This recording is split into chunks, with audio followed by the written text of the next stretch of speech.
This video was brought to you by the Galactic Park Service. Camping season may be just about over in our world, but in the Star Wars galaxy, just like Jimmy Buffett says, it's always camping season somewhere. What's that? He what? I'm being told that's not what Jimmy Buffett said. Regardless, with seemingly endless planets to explore, the galaxy far, far away is brimming with camping opportunities. And if you run out of the right weather on one planet, the next one is just a short hyperspace jump away. Let's take a look at some of my favorites. I'm Joey from Radio Free Coruscant, and these are the top 5 camping destinations in Star Wars.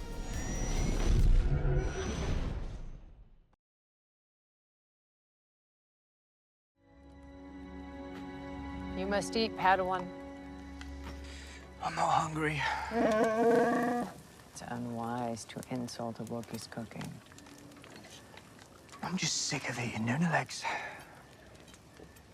And I want to go home to Coruscant. I know.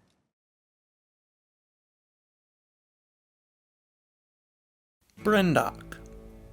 Our first location is one of the newest additions to the Star Wars galaxy, Brenock. This planet was devastated by debris from the Great Hyperspace Disaster around 232 BBY, but life mysteriously returned to the planet by 148 BBY, possibly thanks to the presence of a Vergence in the Force. The Brenock Vergence has yet to be discovered even hundreds of years later, but if it can bring an entire planet back to life, just imagine what a visit there could do for you. Brenock has little variety in its terrain, but its mountains, forests, and plains are extraordinarily peaceful due to the lack of any sentient inhabitants or hostile fauna. In fact, there is little animal life there at all, with the beautiful Brendocki flutterby being one of the only known species. In amongst its mix of broadleaf and conifer forests, you can also find the rare and striking bunta tree. Its poisonous yellow leaves and bright blue fungal growths make these trees a distinctive photo op. Brenock's night skies are also fantastic, with its ring and moons being visible from much of the planet's surface. This planet also has at least one historic site to visit as well. In the Northlands, you can find an ancient mining facility that eventually became home to a coven of Force-using witches. Unfortunately, they were destroyed by a Jedi survey team after a tragic misunderstanding. The ruins of their fortress survive to this day and can be accessed by visitors, though we can't recommend entering the ruins as the structure may no longer be stable. If you would like to visit Brenock but don't have access to a ship with a hyperdrive, several of the Acolyte's filming locations are accessible to the public. I can't say for sure if any of them allow camping, but a day trip to any of them would still be delightful. Brenock's forest scenes were primarily filmed at the Taff Fachan Forest and Upper Neoad Reservoir in Brecon Beacons State Park in Wales, with some being done at the Inglefield Estates Timber Forest in England as well. The Brenock Forest and surrounding landscape was also filmed at the Upper Neoad Reservoir and Dam. My apologies to the Welsh for my pronunciation. Takodana. If Brenock is a little too foggy or tragic for your liking, perhaps a visit to Takodana is in order. Covered in lush forests and dotted with lakes and seas, Takodana is one of the best camping locations in the galaxy. One of the top 5 even. Crack open a blue milk and kick back by the shores of Nymeave Lake, hike in the moors and forests, or even climb a mountain. This planet is almost certainly a great place for fishing as well, with thousands of lakes to cast a line into. If you're looking for some lively entertainment, you can also swing by Maz Kanata's castle and visit the bar before you head back to your campground for the night. This fortress is infamous galaxy-wide for being a haven for fugitives, smugglers, and explorers, so you're sure to hear many interesting stories. Some of them might even be true. There is little else to offer in terms of recreation, as it is a fairly minimally inhabited planet, but Takodana is also home to the ruins of an abandoned Jedi temple as well. To pay a visit to Takodana here on Earth, you will have to travel once again to the UK. Most Takodana scenes come from the Lake District in northwest England. Many specific Lake District landmarks are visible in Takodana, although some of them are digitally altered. These include Wattendlath, Derwentwater, Bassenthwaite Lake, Skiddaw Mountain, Walla Craig, Cat Bells, and Maiden Moor.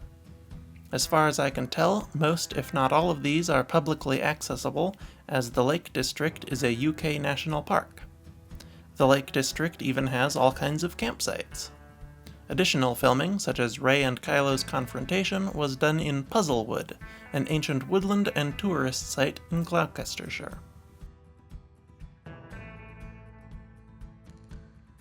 Pana. Of course, if you're like me, you would prefer to camp somewhere less humid. Forests and lakes may be the quintessential camping locations, but deserts are the best places for it. The dry air is great for sleeping in and gives nearly any desert location an unmatched view of the night sky. However, not just any desert will do.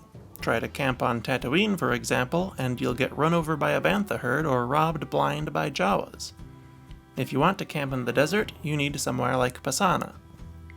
Of course, Pana has plenty of daytime delights as well, with a wide variety of rock formations and dunes across its deserts, shrublands, and mountains.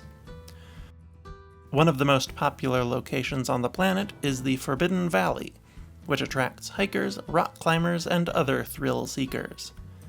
Most prominently, though, it is home to the Festival of the Ancestors. This is a celebration held by the local Aki people every 42 years, which honors the culture's past and looks forward to the future. It is most well known for its colorful kites and sweet treats, but it also features massive dances, effigy burnings, and local arts and craft sales. Off-world guests are very welcome at the Festival of Ancestors and are usually given flower necklaces by the locals to celebrate them. 5,000 of the typical 500,000 attendees are usually off-world visitors. If you happen to be looking to take a vacation in a year with a festival, you should not pass up the opportunity, as you may only get 2 or 3 chances to go due to its infrequency. Even if you don't happen to be going there in a festival year, the planet's natural resources are wonderful sights to behold no matter when you go. Just stay away from the shifting mires. It is unlikely that anyone watching this will be able to visit Pana's filming locations, but it was filmed in the Wadi Rum Desert in southern Jordan near the Saudi Arabian border. If you can, though, it sounds like it would be a good time. This UNESCO World Heritage Site is one of Jordan's most popular tourist destinations, offering guided tours, rock climbing, camel rides, hiking, and, of course, camping.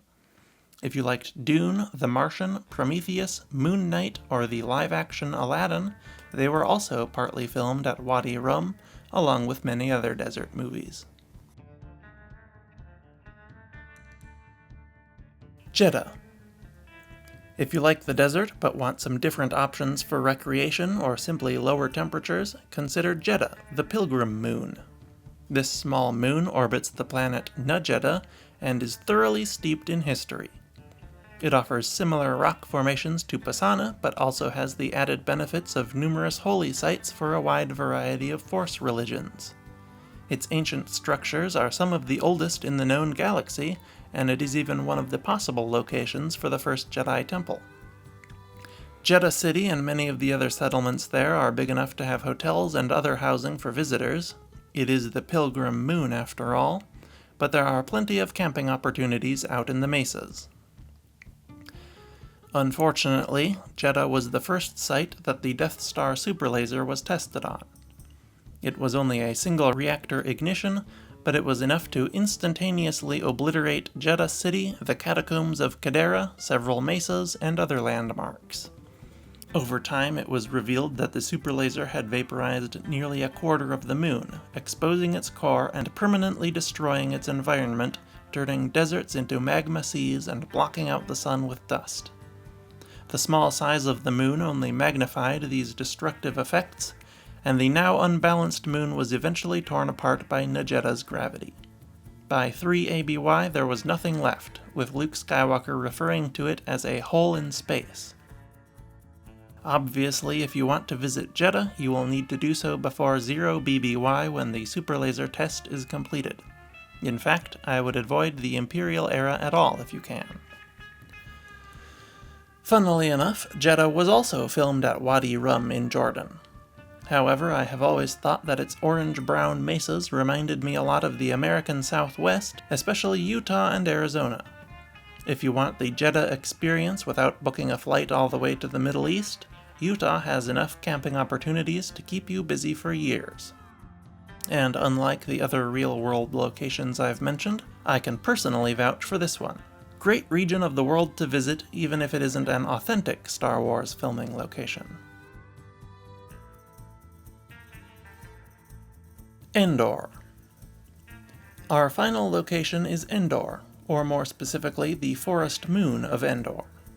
The moon is covered in dense redwood forests, beautiful mountain ranges, and sprawling plains, savannas, and deserts. There isn't just variety in the terrain and ecosystems you can camp in, though. The Sanctuary Moon offers plenty of recreational opportunities as well. Chiefly among them is, of course, hiking. With none of the moon's several sentient species having an advanced civilization, nearly the entire surface is accessible for hiking and backpacking. There are few developed trails, but Endor's backcountry trails are nothing short of legendary. If hiking is not your style, consider checking out the Death Star Shield Generator Complex, which has been restored to its original condition to house a museum detailing the Battle of Endor and destruction of the second Death Star.